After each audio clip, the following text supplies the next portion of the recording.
ভাই একটা কথা শুনেন, আমি তিনটা গুরুত্বপূর্ণ বিষয় নিয়ে আলাপ আলোচনা করবো। গুরুত্বপূর্ণ তিনটা পয়েন্ট নিয়ে আলাপ আলোচনা করবো, দুবাই বা শারজাহ বা আরব আমিরাতের ভিসা সংক্রান্ত। সেই জন্য একটু প্লিজ মনোযোগ দিয়ে ভিডিওটা দেখেন শেষ পর্যন্ত, খুবই গুরুত্বপূর্ণ কথা। আপনার পাসপোর্টে যদি ইউরোপ, আমেরিকা অথবা আফ্রিকা বা বিশ্বের যে কোনো দেশেরই ভিসা থাকুক না কেন, বাংলাদেশি পাসপোর্টে বাংলাদেশি ন্যাশনালিটির আরব আমিরাতের ভিসা, কোনো ভিসাই এই মুহূর্তে লাগবে না, সবকিছু বন্ধ আছে।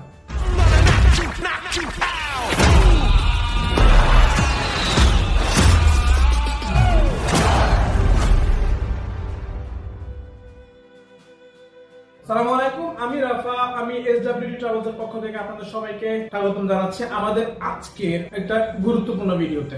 প্রথম পয়েন্টটা হচ্ছে যে আপনি আপনার পাসপোর্টে বিশ্বের যে কোনো দেশেরই ভিসা থাকুক, বা আপনি আমেরিকার ভিসা আছে, অমুকের ভিসা আছে, তমুক দেশের ভিসা আছে, বর্তমান সময়ে আরব আমিরাতের আউটসাইড থেকে কোনো ভিসাই লাগবে না, বন্ধ আছে সেটা। কিন্তু আমরা দেখতে পাচ্ছি যে বিভিন্ন সোশ্যাল মিডিয়া গুলোতে অনেক ইনফ্লুয়েন্সার আছে, তারা নানাভাবে অনেক মিথ্যা তথ্য ছড়াচ্ছে আমাদের সোশ্যাল মিডিয়া গুলোতে। অনেকে বলতেছে যে ভিসা চালু হয়ে গেছে, তো তারা এইভাবে প্রচার করতেছে। আমাদের বাঙালি তারা অনেকে এত সরল মন তাদের, তারা ওই ইনফ্লুয়েন্সার গুলোদেরকে বিশ্বাস করে তাদের অর্থ সম্পদ, অনেকে আছে টাকা জমি বন্দুক দিয়েও টাকা পয়সা নিয়ে ওদেরকে টাকা দিছে শুধুমাত্র ইউএইতে বা আরব আমিরাতে আসার জন্য। কিন্তু অথচ ভিসা তো এখন বন্ধ, এখন তারা অনেকভাবে নানাভাবে হয়রানি হচ্ছে এই সবগুলোর জন্য। আরেকটা দ্বিতীয় পয়েন্ট, আমার গুরুত্বপূর্ণ পয়েন্ট, সেটা হচ্ছে অনেকেই, বা আমি যে একটু আগে বললাম ইনফ্লুয়েন্সার আছে, অনেকে এভাবে বলতেছে। তো অনেক ইনফ্লুয়েন্সার আছে, তারা এভাবেও বলতেছে যে হ্যাঁ, এমিরেটস এয়ারলাইন্স এর টিকিট নিলে নাকি বাংলাদেশি ভিসা তারা নিতে পারবে। এটা সম্পূর্ণ মিথ্যা কথা, সম্পূর্ণ বানোয়াট কথা। তবে এক্ষেত্রে একটা সুখবর হচ্ছে, যারা ইউএইর ভিতরে আছে, আরব আমিরাতের ইনসাইডে আছে, যারা হচ্ছে ক্যান্সেলে আছে বা তারা কোম্পানি চেঞ্জ করতে চায়, তারা আসলে এখন বর্তমান তারা সেটা করতে পারবেন। তবে অনেকে আছে দেখা যায় তারা অ্যামনেস্টির সময় যায় নাই, আউটপাস নিয়ে নিছে, কিন্তু এখন তারপরও তারা যায় নাই, তারা কিন্তু একটু ঝামেলায় আছে। তাদের জন্য এটা খুবই ক্রুশিয়াল মোমেন্ট, তারা ভিসা লাগাতে পারতেছে না, আর এখান থেকে তারা যাইতেও পারতেছে না। অনেক ফাইন চলে আসছে, সেগুলো তাদেরকে দিতে হবে, না হলে তারা কনসিকুয়েন্স এখানে ফেস করতে হবে। আমি এয়ারলাইন্সের কথা যেটা বলছিলাম, এমিরেটস এয়ারলাইন্সের সেটা আসলে খুবই বড় ধরনের মিথ্যা কথা, বানোয়াট কথা। যারা বলে তারা চোর বাটপার, আমি এটাই বলবো, অ্যাটলিস্ট এটা আমার ওপিনিয়ন। তারা মানুষের টাকা নিয়ে ধান্দা করতেছে, এগুলো থেকে খুবই সতর্ক থাকবেন। আপনার যানবাহনের নিরাপত্তা বা আপনার টাকা পয়সার নিরাপত্তা দেখে শুনে আপনি মানুষের কাছে কন্ট্রাক্ট করেন বা কথা বলেন ভিসার ব্যাপারে। তবে বর্তমান সময়ে আউটসাইড কোনো ভিসাই হচ্ছে না, টুরিস্ট ভিসা বলেন, ভিজিট ভিসা বলেন, এমপ্লয়মেন্ট ভিসা বলেন, ওয়ার্ক ভিসা বলেন, কোনো ভিসাই হচ্ছে না বর্তমানে। তবে এখন প্রশ্ন হতে পারে, বা অনেকে আমাকে প্রশ্ন করেছেন যে ভাই, দুবাই ভিসা যদি চালু না হয় তাহলে কবে চালু হবে? কথা হচ্ছে যে চালু হওয়ার কথা ছিল জানুয়ারি থেকে ফেব্রুয়ারির মধ্য ফেব্রুয়ারি, মিড ফেব্রুয়ারির সময় পর্যন্ত বলা হয়েছিল যে জানুয়ারি থেকে মধ্য ফেব্রুয়ারি পর্যন্ত এর ভিতরে খুলে দেওয়ার সম্ভাবনা আছে। কিন্তু যেহেতু জানুয়ারি তো শেষ হয়ে গেছে, ফেব্রুয়ারি আজকে 4 তারিখ চলতেছে, এখন পর্যন্ত অফিসিয়ালি কোনো খবর আসে নাই। তবে আমরা আশাবাদী যে ফেব্রুয়ারির দিকে বা ফেব্রুয়ারি শেষের দিকে বা মিড ফেব্রুয়ারিতে এখন আসছে না, আরো কিছুদিন বাকি আছে, সম্ভাবনা আছে, আসতে পারে। এটা কেউ আপনাকে 100% সিউরিটি দিয়ে বলতে পারবে যে হ্যাঁ ভাই ভিসা চালু হয়ে গেছে, আপনি টাকা পয়সা দেন। হ্যাঁ, আর একটা গুরুত্বপূর্ণ কথা, এই জন্য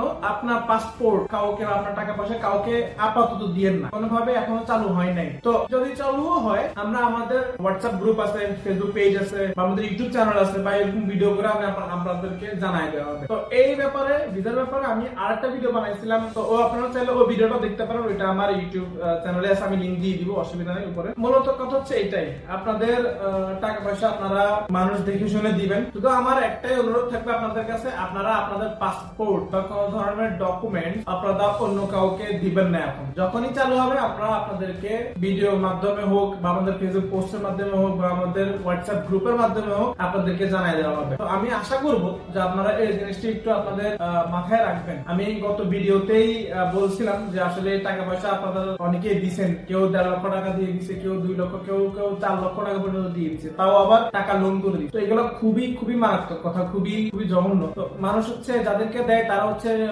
ওই যে পাসপোর্ট আর ইয়ে নিয়ে নিয়ে তাদের আটকায় রাখে। হ্যাঁ ভাই চালু প্রসেসিং এ আছে বা করতেছি, এই ধরনের মানুষ ঘুরাইতেছে দিনের পর দিন। তো এগুলা থেকে আপনারা বিরত থাকেন, সতর্ক থাকেন। আবার আরেকটা গুঞ্জন শোনা যাইতেছে যে বিভিন্ন সোশ্যাল মিডিয়া গুলাতে যে দুবাইতে সংযুক্ত আরব আমিরাতের ভিতরে যারা আছে, ধরেন আমরা ইনসাইডে যারা আছে তারা তাদের পরিচিত আত্মীয় স্বজন পরিচিতদেরকে আনতে পারবে। এটা আসলে অফিসিয়ালি কোন ডিক্লারেশন এখনো আসে না এখন পর্যন্ত। তো এই ব্যাপারে সতর্ক থাকুন। কেউ হয়তো আপনাকে বলতে পারবে হ্যাঁ ভাই আমি তো দুবাই আছি, আমি আপনাকে নিয়ে আসতে পারবো, সমস্যা নেই। বা এটা আসলে এখনো অফিসিয়ালি কোনো ডিক্লারেশন আসে নাই। সবকিছুতে একটা অফিসিয়াল মাধ্যম আছে, ওই অফিসিয়াল মাধ্যম থেকে এখন পর্যন্ত আসে নাই। তো এই ব্যাপারে সতর্ক থাকবেন। আর মানুষ অনেক কথাই ছড়াবে, গুজব ছড়াবে, ওগুলো থেকে বিরত থাকবেন, ঠিক আছে?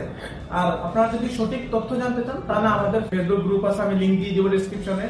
হোয়াটসঅ্যাপ গ্রুপ আছে, ওটা লিংক দিয়ে দিব। আর আমাদের বিশেষ করে আমাদের ইউটিউব চ্যানেল আছে, ওইটাও আমরা দিয়ে দিব। রাফা SWT ট্রাভেলস এর পক্ষ থেকে আজকে এই পর্যন্তই। আপনাদের যদি কোনো গুরুত্বপূর্ণ তথ্য জানতে চান বা জানার থাকে বা কোনো প্রশ্ন থাকে ভিসা সংক্রান্ত ব্যাপারে, বা আপনারা দুবাইতে আছেন বা ইউএইর ভিতরে আছেন, আপনারা চাচ্ছেন যে ইউরোপ আমেরিকা প্রসেসিং করার জন্য, বা আপনারা চাচ্ছেন যে অন্যান্য ট্রাভেল হিস্ট্রি বাড়ানোর জন্য, এগুলো আমরা করে থাকি। আপনারা চাইলে আমাদের সাথে যোগাযোগ করতে পারেন এসব ব্যাপারে।